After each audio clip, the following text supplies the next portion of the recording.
أنتانون. تبعد عن شانغ ماي بساعتين تقريبا، ساعتين رايحين ساعتين راجعين.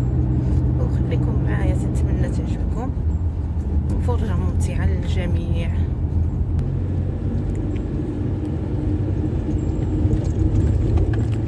تكلم سالم. نحن حاليا في شانغ ماي، فيها روعة كثيرة، يعني كثيرة جميلة جدا، ولكن غالية. تكاسيهم ورحلاتهم، ورايحين يعطينا حق الحديقة الوطنية. هذه أكبر حديقة اسمها اللي فيها معبد الملك والملكة، شلالات وحدائق، ومع الشلالات والحدائق. وتبعد من شانغ ماي خارج حوالي ساعتين رايحين، وبعدين نقص هناك ما أدري كم ساعة. ودخولها تقريبا 5 ريال، 4 ريالات ونص لكل شخص، تقريبا كل 100 درهم مغربية، 100 درهم مغربي لكل شخص. واحنا رايح وسوينا له يعني مع الديسكاونت 1000 يعني حدود 16 17 ريال. لا على كم بياخذنا السواق لغاية هناك؟ المفروض هو ياخذنا 20 ريال، لكن حاولنا معه نقصنا لغاية 16 ريال. ماشي 8 دقيقة سالم، تقريبا 20 ريال عماني هي أيوة. تقريبا 500 درهم مغربية، وبالسعودي 200 ريال. يعني هذا اللي حاولنا فيه، يعني ولا هم يوصلون على 2000 يعني 25 ريال، لكن احنا عشان معنا الزباين فحاولنا على في هذا المبلغ وما يقصر. يعني ناس في منهم طيبين وفي منهم غير طيبين. واحنا متوجهين الى الحديقة الوطنية اللي فيها معبد الملك والملكة. وخليكم معايا، من افخم الحدائق اللي بشانغ ماي، ونتمنى تكون فرجة ممتعة وتعجبكم، تتعرفون على دولة يعني اسيوية جديدة. هذه ولاية شانغ ماي. ولاية شانغ ماي اللي هي تابعة لبانكوك. تبعد من بانكوك بالطيارة إلى شانغ ماي تقريبا ساعة. يعني لازم طيران داخلي، يعني طيران. لما توصلون بانكوك. أما إذا رحتوا بالباص، الباص يمكن ياخذ صح قليل، لكن ياخذ عليكم يوم كامل أو يوم ونص، تقريبا 15 ساعة بالباص، 15 16 ساعة. وبالنسبة في الطائرة إلى 20 ساعة بعض المرات. وبالنسبة في الطائرة بس مجرد ساعة، أقل ولا شيء. علشان كده الناس بتخسر. والطيران حقتهم من بانكوك لشانغ ماي تقريبا 50 ريال، تقريبا ما يعادل على حسب السعر مالهم. مرة يوصل على 60 في الإجازات اللي تروحون، في الإجازات بتكون غالية. بس المشكلة الوحيدة إنه لازم تزيد الكيلو، لأنه بيعطوك بس 7 كيلو. سوي كنا نتكلم على الطيران الداخلي 50 ريال تقريبا. أنصح ما تيجون في الإجازات أبدا، لأن الإجازات بتكون وايد مرتفعة. يعني من الأحسن الإنسان يجي من غير الإجازات. التذاكر تقريبا من غير الإجازات ب50 ريال، ما يعادل تقريبا 21 مقدش نعرف بالدرهم كيف نقول لكم. 1100 درهم، يمكن 1100 درهم، وبالسعودي 500 درهم. الشحن يعني يعطوك للطيران الداخلي بس 7 كيلو، لكن إذا بغيت تشيل أغراضك طبعا هناك عندهم إضافة 10 ريالات عماني لكل شخص عشان يعطوك 20 كيلو. لازم تدفع لهم فرق 10 ريالات إذا كان شخصين 20 ريال يعطوك 20. هذا الفرق اللي في الطيران الداخلي مع تايلاند.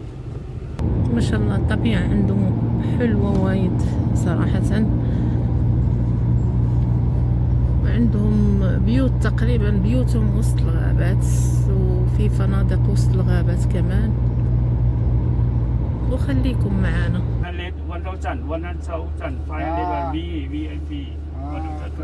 يستفسر منه على الأسعار ما بين القطار والباص. Seven hour. To Bangkok. Yeah, Chiang Mai or Bangkok. Get too much expensive. أشكال بيوتهم ما شاء الله حلو. ในสายเชียงรายแทมโพأنا نتمتع نخلي عويناتكم يعني تشوفون هاد المناظر الحلوة عندهم.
على الطاكسيات، بياخد موطور ب50 درهم النهار كامل، هو تيتسارى به ويخرج يمشي فين ما بغا ويحطو. اما الطاكسي اللي تيحسب عليك اكثر.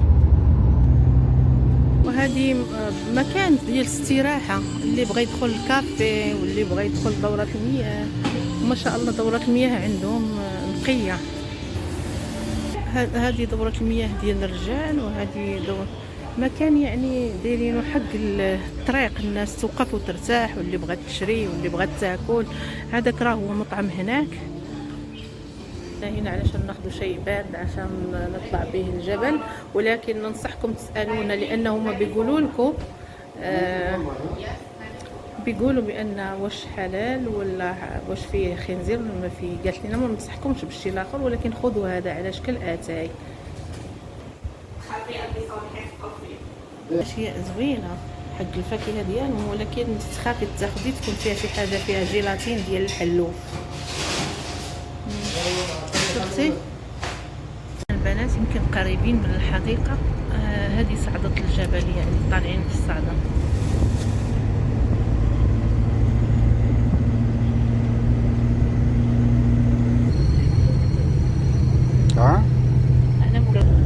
يعني صراحه طبيعه ما اقول لكم عليها، روعه روعه.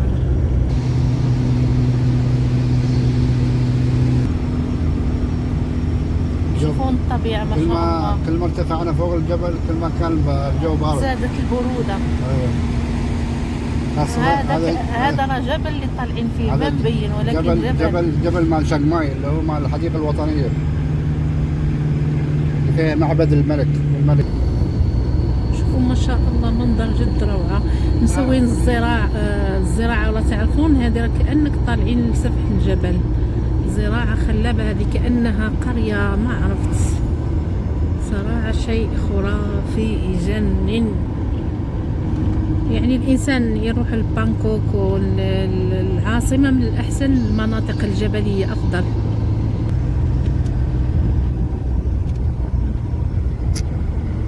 سبحان الله، عظمه الخالق سبحان الله. كنت تتجلى لما تطلعي وتشوفي شيء اشياء، يعني صراحه سبحان الله. شوفون سبحان الله.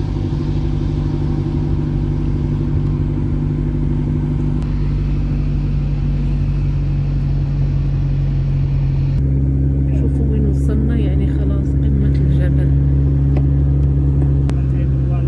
هذا ما عرفتش شنو سميتها. احنا وصلنا يمكن ليها، من هنا بيدخلوا.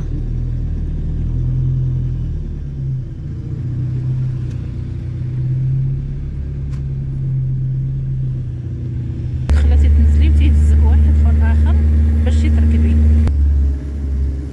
King Pagoda and Sky Queen Pagoda. تقريبا وصلنا. هذا هي الحديقة اللي عندهم ديال قمة الجبل. جبل تاع الجبل، ولكن شيء صراحة حلو عندهم في قمة الجبل. وهذه هي الحديقة اللي عندهم، تقول لها حديقة داون أنطانون. فيها معبد الملكة وفيها شلالات. ولما يوصلك السواق بتنزلي، يعني ما بينزلك وبيطلعوك وحدين اخرين. وهذا يعني علشان يطلعك للقمة. حنا غنطلعوا في هاد الاسكالات. كيف هي ما شاء الله.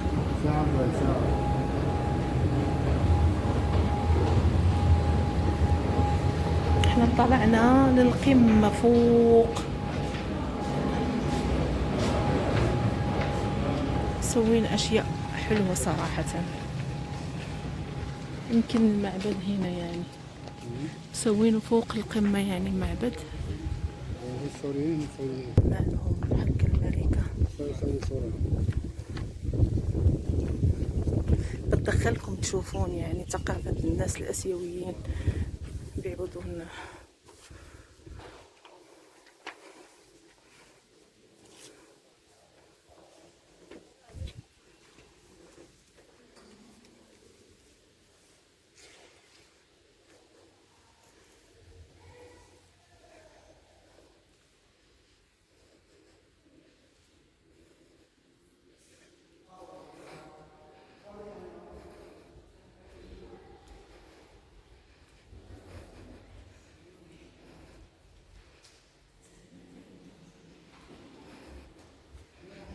شوفوا المنظر ما شاء الله، عندهم خرافي صراحة. شوف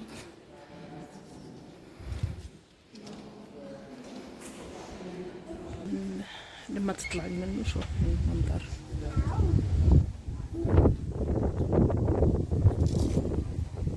هذا المنظر ما شاء الله عليه خرافي. هي حديقة كبيرة سبحان الله على سفح الجبل، ومشتغلين ما شاء الله على البلد والسياحة.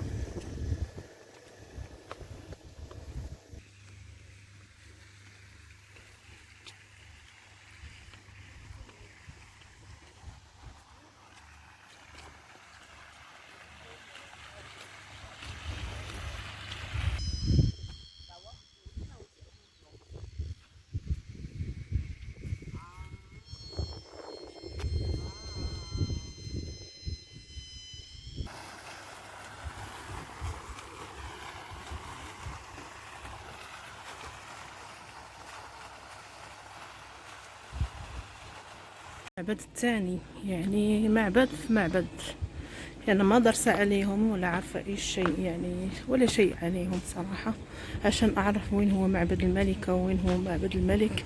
هذا المعبد الاول.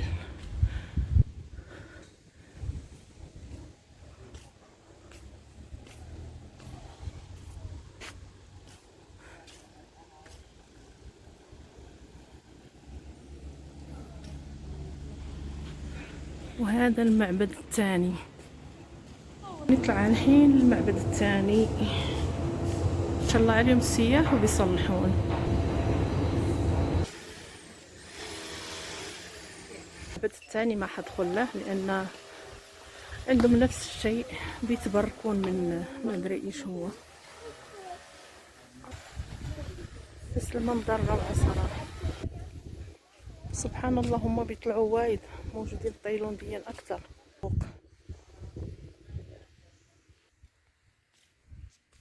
وما اقول لكم على البراد اللي موجود، ولو يعني الشمس بس براد، كل ما طلعتي اعلى بتحسين ببراد.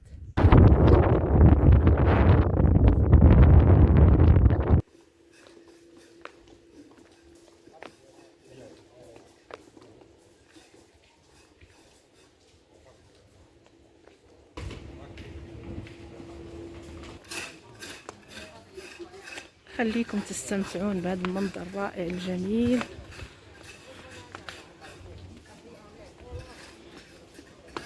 طبيعة خلابة صراحة.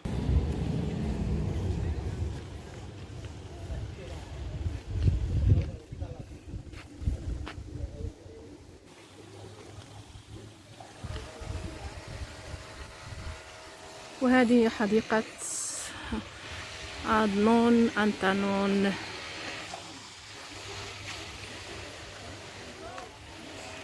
فيها بائع يبيعون الفواكه والأشياء العصائر الباردة وأكلهم التايلاندي. وصراحة السياحة عندهم يعني حلوة.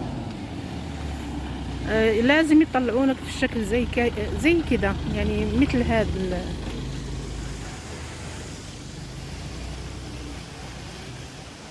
واتمنى تكون عجبتكم رحلتي واستمتعتوا بهذه الطبيعة الحلوة، واتمنى تكون رحلة خفيفة عليكم وما تكون ثقيلة، واتمناها تكون يعني شيء جديد شفتونه يعني داخل